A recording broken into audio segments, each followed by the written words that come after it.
Algeria Watch a pour usage de marquer ce sinistre anniversaire du 11 janvier 92 par soit des débats, soit des textes d'analyse sur la situation générale du pays, sur les questions sociales et économiques, mais sur les questions de droits de l'homme, des droits humains et des libertés publiques et privées. Cette année, nous ne dérogeons pas à cet usage, mais contrairement aux années précédentes, nous allons peut-être parler davantage des questions de contexte international, des enjeux de sécurité nationale, des enjeux stratégiques qui concernent à la fois l'environnement de l'Algérie et l'Algérie elle-même. C'est cela sans occulter, bien sûr, la situation interne du pays qui reste toujours préoccupante, marquée par la répression, marquée par la privation de liberté, marquée par l'action d'un régime qui, se croyant détenteur exclusif de la souveraineté nationale, ne tient pas en compte les revendications légitimes du peuple, de la population tout entière, pour un cadre politique rénové, ouvrant plus et davantage de possibilités d'expression, de réunion, et ne souffrant plus de ces atteintes insupportables aux droits humains auxquels nous étions malheureusement habitués depuis le coup d'État du 11 janvier. Cette année 2023, nous ne parlerons pas non plus des aspects qui nous ont portés depuis 2019, c'est-à-dire l'irruption forte, puissante de la société dans le débat politique à travers le Hirak, une irruption salutaire, salubre, qui a permis de voir que la société algérienne était bien plus avancée, bien plus politique, bien plus consciente que ce que l'on pensait en général, et surtout bien plus en avance sur son temps que un régime qui reste figé dans des réflexes anciens et de plus en plus obsolètes.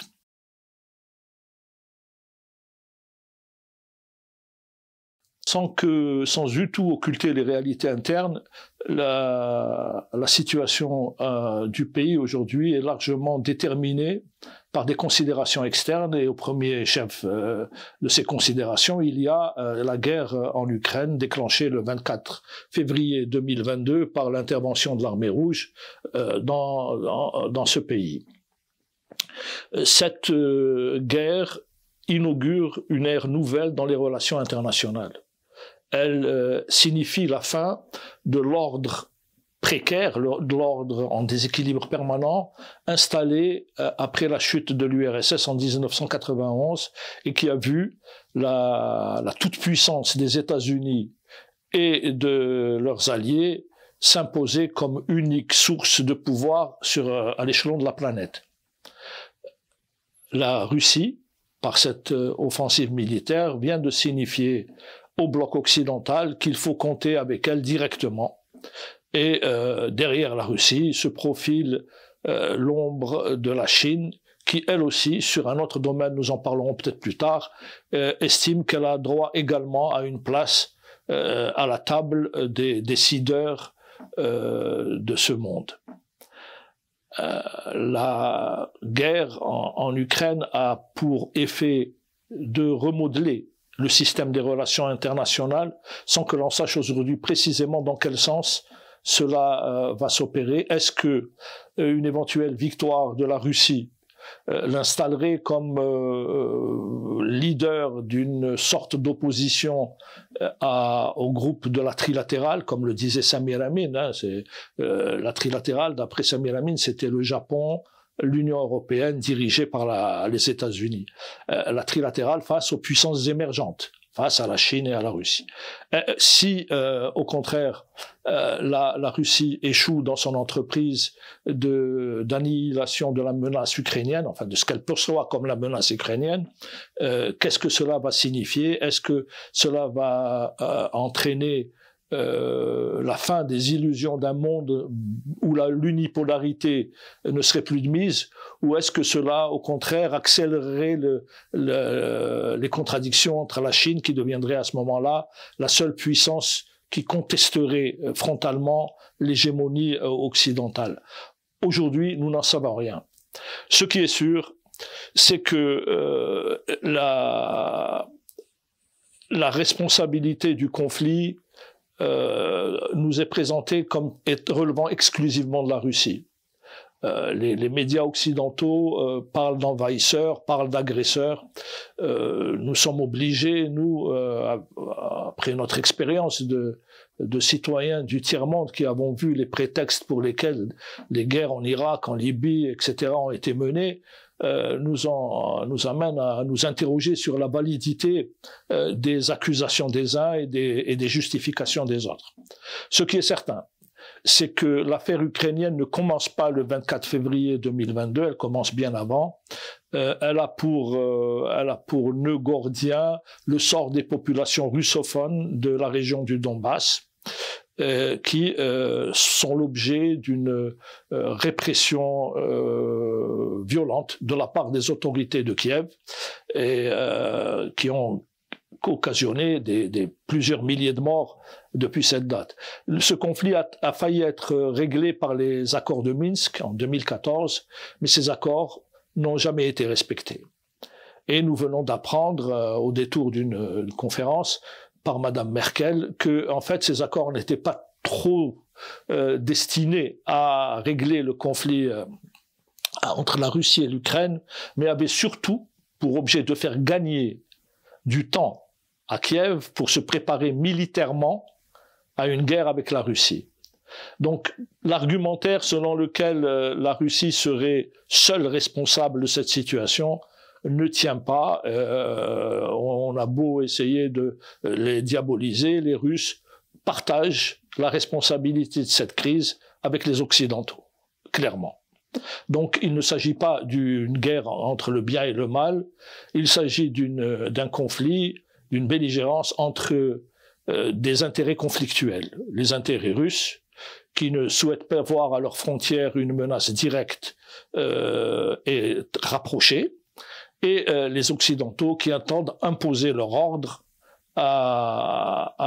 au reste du monde. Là-dedans, effectivement, dans cette histoire de conflit, on nous dit que la Russie serait coupable de ne pas respecter les règles. On ne sait pas précisément quelles sont les règles internationales et que l'annexion territoriale qu'elle affirme imposée par les armes est inacceptable en droit.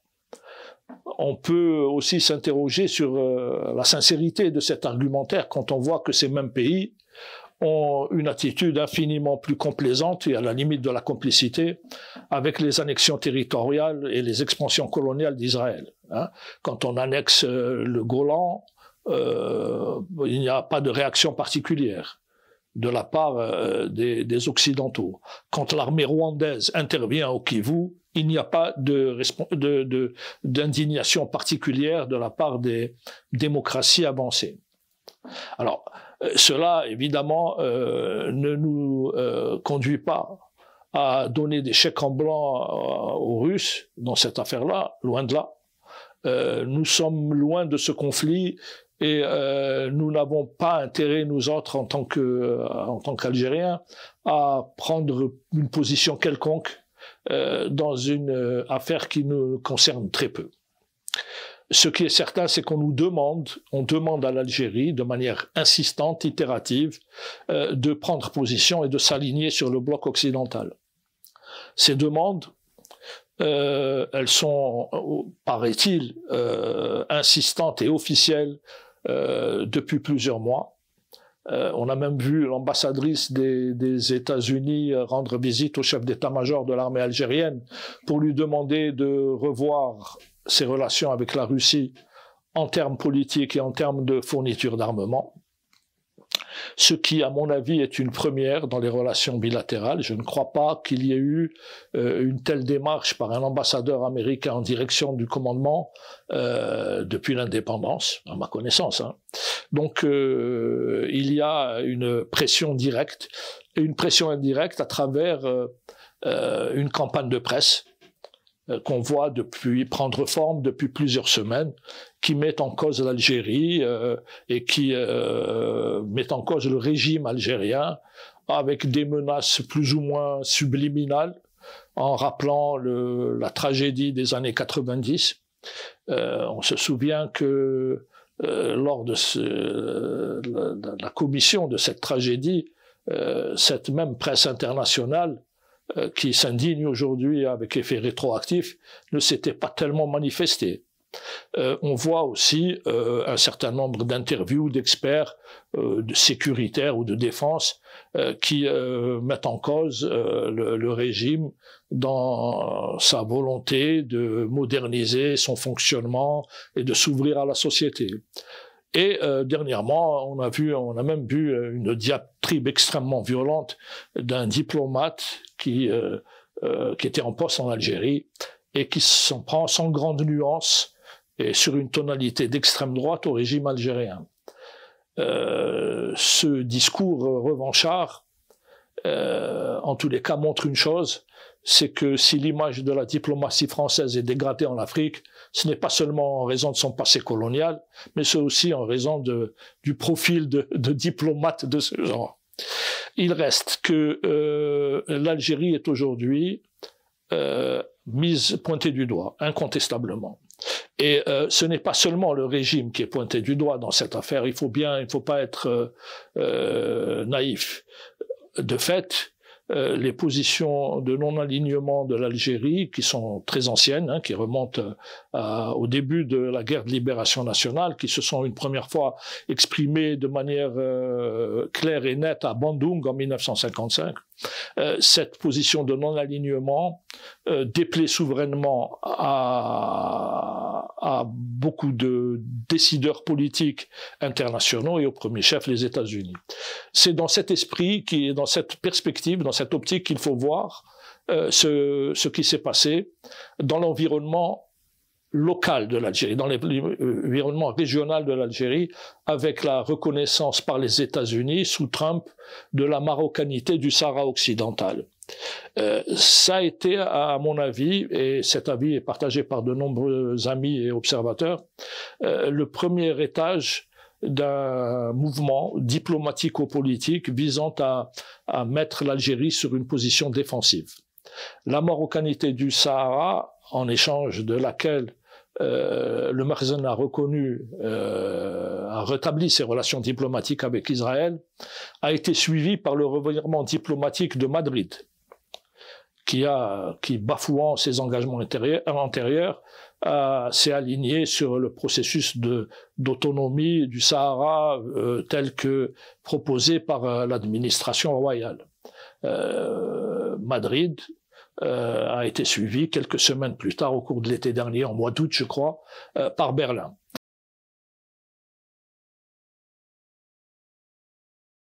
Il est clair que pour les Occidentaux, la Russie n'est qu'un élément d'un système adverse construit sur la Chine. C'est la Chine qui est la première économie mondiale, qui a dépassé les États-Unis et qui va bientôt probablement atteindre des niveaux inédits de puissance militaire. C'est bien la Chine qui pose question aux Occidentaux. Il y a quelques mois une réunion en Espagne de l'OTAN, et l'OTAN, organisation du traité de l'Atlantique Nord, a considéré qu'elle était impliquée, intéressée dans les problématiques sécuritaires en Asie. Nous sommes très loin de l'Atlantique Nord. Ce qui se passe en Chine, aussi bien en mer de Chine méridionale que vis-à-vis de Taïwan, est représenté par les Américains comme une menace vitale pour leurs intérêts stratégiques. Il est clair que ici aussi, nous nous dirigeons vers des logiques de confrontation de plus en plus directe. Il faut espérer qu'elle ne se tourne pas à la guerre ouverte, ni à l'utilisation d'armes de destruction massive. La Chine, contrairement aux puissances capitalistes européennes et américaines, a une politique internationale beaucoup plus respectueuse des spécificités locales et beaucoup plus équilibrée en termes d'échanges. Il ne s'agit pas pour les Chinois de les présenter comme des anges bienveillants.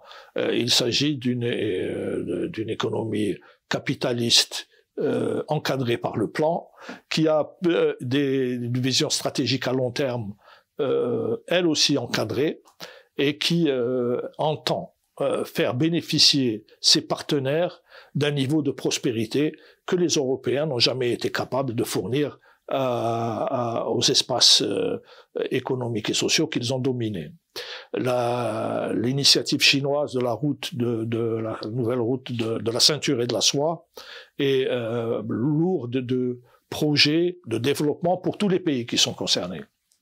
De la même manière, pour nous, Algériens, l'adhésion aux BRICS, donc sous le parapluie chinois, est un moyen d'assurer des échanges et d'assurer des investissements de pays qui ont connu les difficultés que nous connaissons en termes d'investissement, en termes d'émergence économique, en termes de performance. Donc il y a pour nous, du côté de la Chine, un énorme avantage comparatif à exploiter, d'autant qu'avec ce pays, nous avons une relation historique profonde, ancienne, qui date d'avant même l'indépendance nationale, et nous avons bénéficié d'un soutien politique, l'Algérie a bénéficié d'un soutien politique majeur de la part de la Chine dès la fin des années 50, bien avant tout le monde.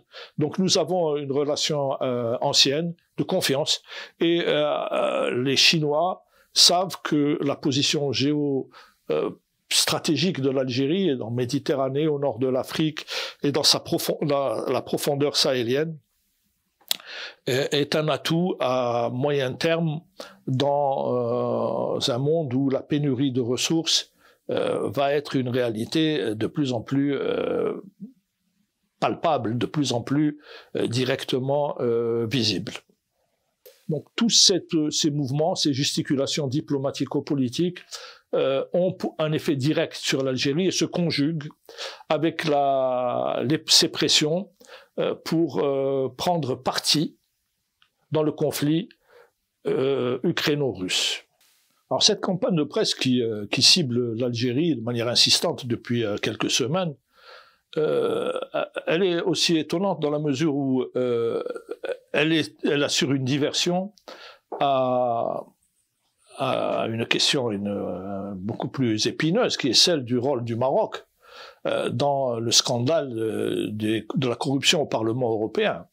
On se souvient qu'il y a eu d'abord le scandale Pegasus, où les services de renseignement marocains ont espionné à peu près tout le monde, y compris des dirigeants politiques alliés en France et ailleurs.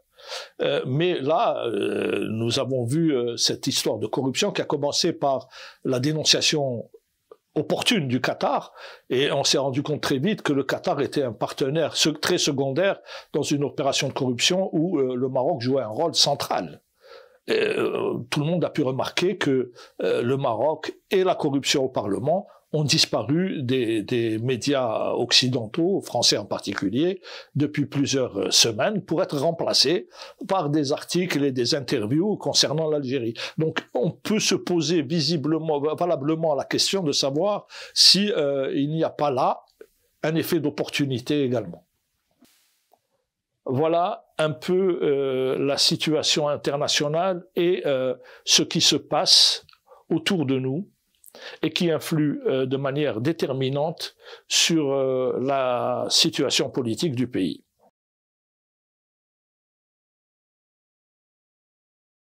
L'ensemble de ces pressions qui est exercée contre le régime n'a pas pour finalité de l'amener à s'ouvrir ou à se démocratiser. ces pressions ont pour objectif d'amener l'Algérie à entériner la ligne politique occidentale.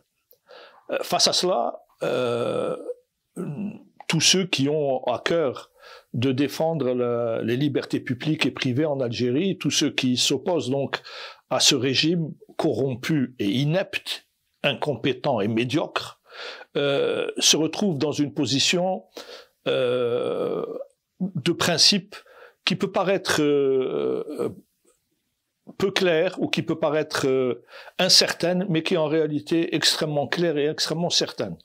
L'opposition au régime ne signifie absolument pas une opposition débarrassée de tout principe moraux et de tout principe politique. Il n'est pas question de faire dans la surenchère oppositionnelle et se ranger aux côtés des ennemis de l'Algérie pour abattre le régime algérien. Il n'est pas question de jouer le rôle d'une certaine opposition syrienne face au régime de Bachar al-Assad et de se retrouver instrumentalisé par des puissances qui ont d'autres objectifs que la démocratie et les droits de l'homme dans nos pays.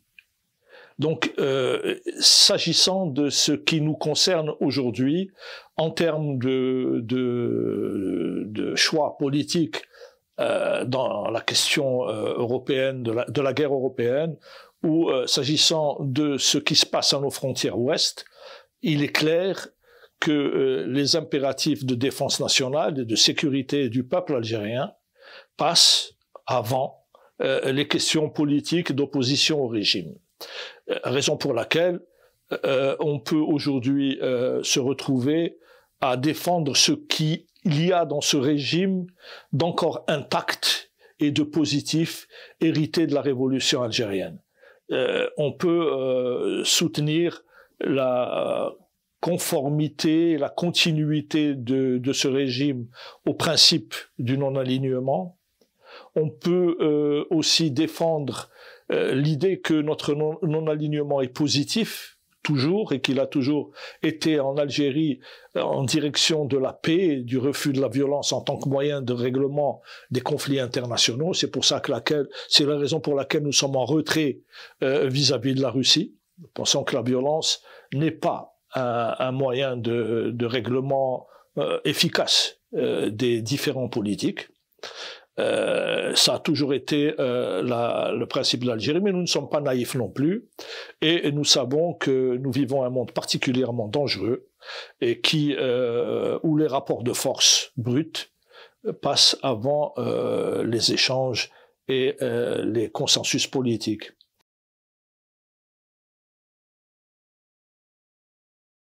Pour revenir aussi à cette situation régionale, où la reconnaissance de la marocanité du Sahara a eu lieu en échange donc de ce rétablissement des relations diplomatiques avec Israël et qui a vu une sorte de boom, de développement extrêmement rapide des relations entre Israël et le Maroc sur le plan de la défense, sur le plan de la sécurité et du renseignement. Les visites de généraux israéliens au Maroc et de généraux marocains en Israël se multiplient. Le ministre de la Défense y a été l'année dernière à Rabat. Donc on voit qu'il y a un échange et on voit qu'il y a des plateformes de coopération qui sont en train d'être lancées.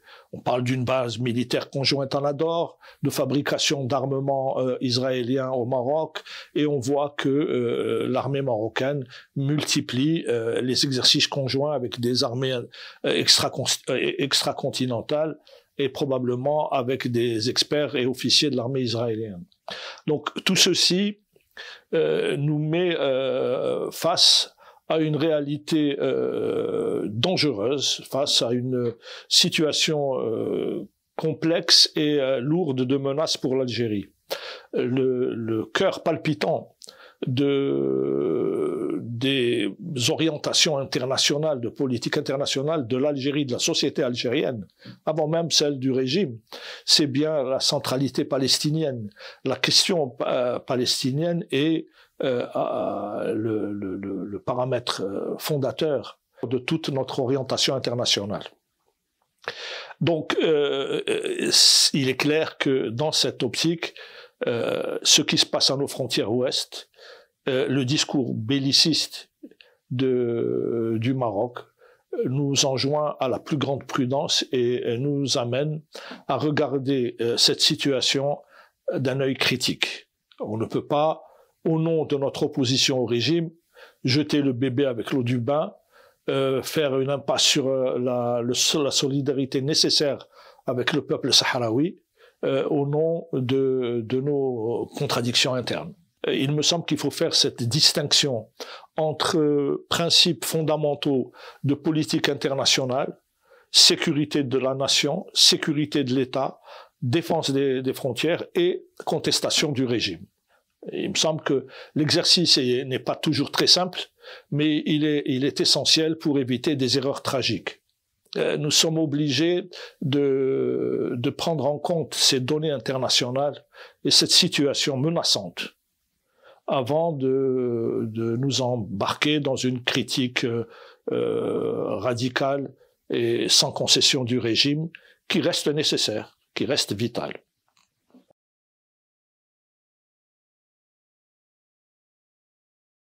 Cette posture d'ailleurs n'est pas une posture originale. Je crois que c'est la posture du Hirak tout entier. On a bien vu que ce mouvement était d'une lucidité rare et qu'il avait que ces activistes, ces militants savaient parfaitement dans quel monde ils vivaient et connaissaient parfaitement les réalités qu'ils devaient affronter à la fois sur le plan intérieur et sur le plan extérieur. Ce qui fait d'ailleurs l'originalité du Hirak algérien par rapport à tous les mouvements de contestation politique qui ont secoué le monde arabo-musulman depuis quelques années.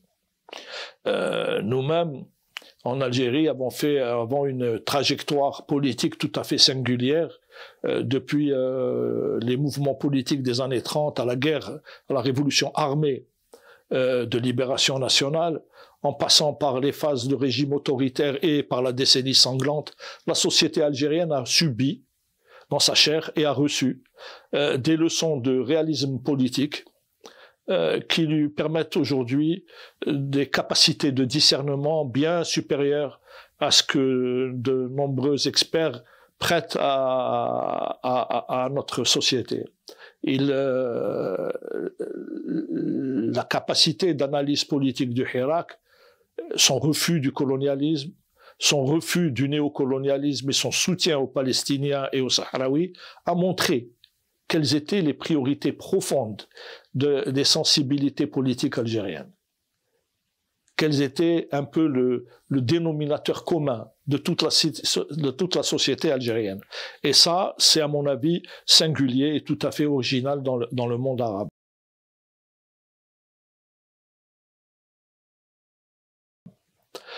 La société algérienne a beaucoup changé. Elle a évolué, elle a beaucoup appris de ses erreurs, appris de ses tragédies. La décennie sanglante a été pour beaucoup dans la fin des idéologies, que ce soit d'ailleurs cet islam politique importé du wahhabisme ou du salafisme et cette éradication laïcarde, méprisante des valeurs profondes du peuple algérien, voire tout simplement méprisante du peuple algérien. Donc ces expériences politiques ont contribué à former une identité politique algérienne tout à fait originale, capable aujourd'hui de s'ouvrir au monde, de s'ouvrir aux enjeux les plus complexes, sans crainte ni de débordement, ni d'insuffisance.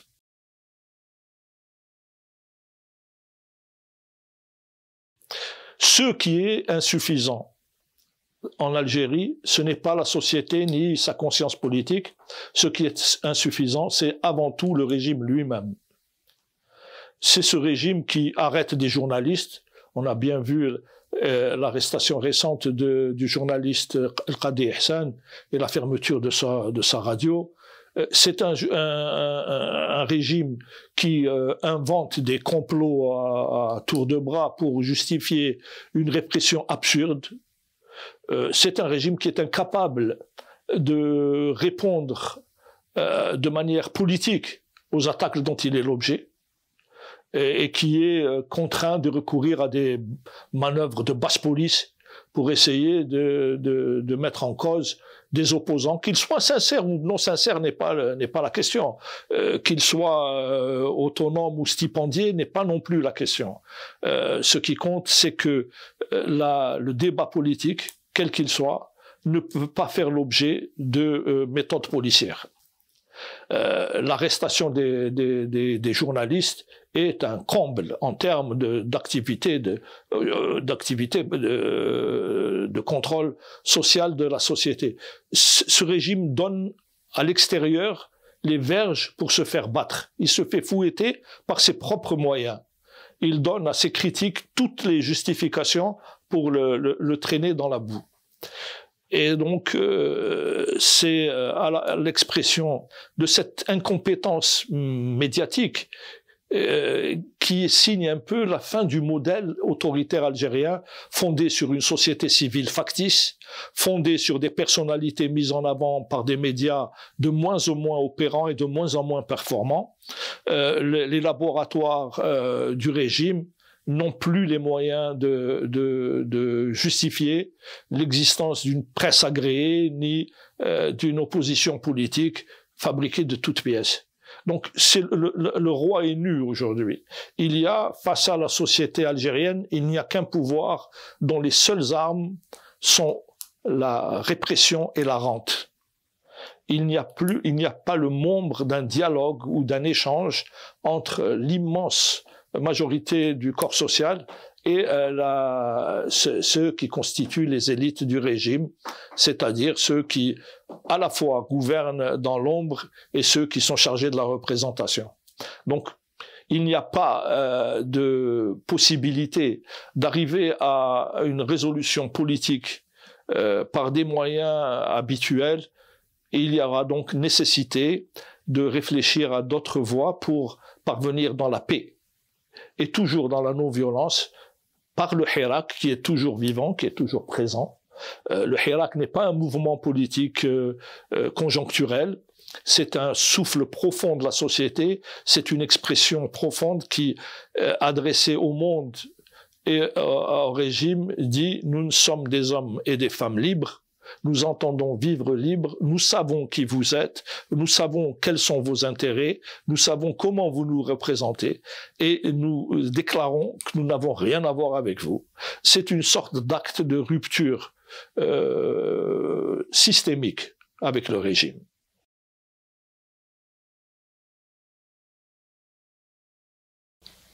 Le Hirak aujourd'hui, il est plus vivant que jamais dans le cœur des Algériens.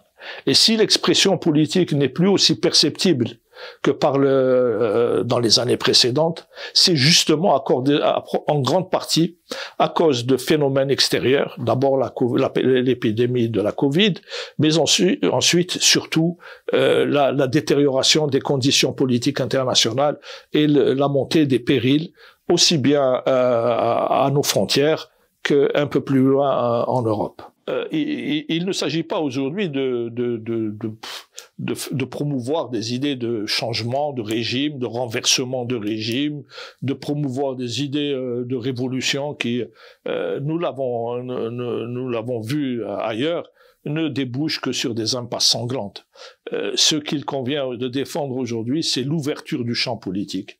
Il ne s'agit pas de menacer ou de brandir des slogans incendiaires ou au contraire passer à des soi-disant solutions techniques pour dépasser la crise actuelle. En quelques mots, ce qu'on peut dire, c'est que l'ouverture politique, c'est l'abolition de quelques lois d'exception, c'est l'autorisation de se réunir, de manifester, de s'organiser en parti.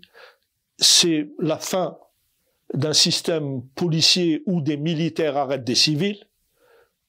c'est-à-dire que ce sont des mesures essentiellement de nature administrative qu'il convient de mettre en œuvre pour lever les obstacles à un épanouissement des libertés, à un développement aussi du nécessaire débat social et à l'émergence de nouvelles élites. Aujourd'hui, nous voyons que les élites médiatisées par le régime sont d'une médiocrité extraordinaire. Vous avez vu tous ces premiers ministres et ces ministres qui sont en prison aujourd'hui. Vous les avez entendus parler. C'est une honte absolue. Comment peut-on mettre en avant de pareils profils pour représenter un pays dont l'histoire est celle de l'Algérie? C'est impossible de tolérer de pareils errements, de pareilles insuffisances. Pour voir des élites émerger, des élites jeunes, nouvelles, hein, parce que ce pays, aujourd'hui dirigé par des vieillards, devrait l'être par des gens dans la force de l'âge, des Algériennes et des Algériens formés. Il y en a des dizaines de milliers, des centaines de milliers. Eh bien, pour qu'ils apparaissent, pour qu'on puisse les voir, l'ouverture politique est une nécessité absolue. Nous avons vu, au cours du Hirak, tous ces femmes et ces hommes qui prenaient la parole pour tenir des discours extrêmement sages, sereins, riches, pleins d'enseignements. Eh bien, cela, c'est peut-être dans ces milieux, c'est certainement dans ces milieux que l'Algérie pourra trouver ses dirigeants de demain.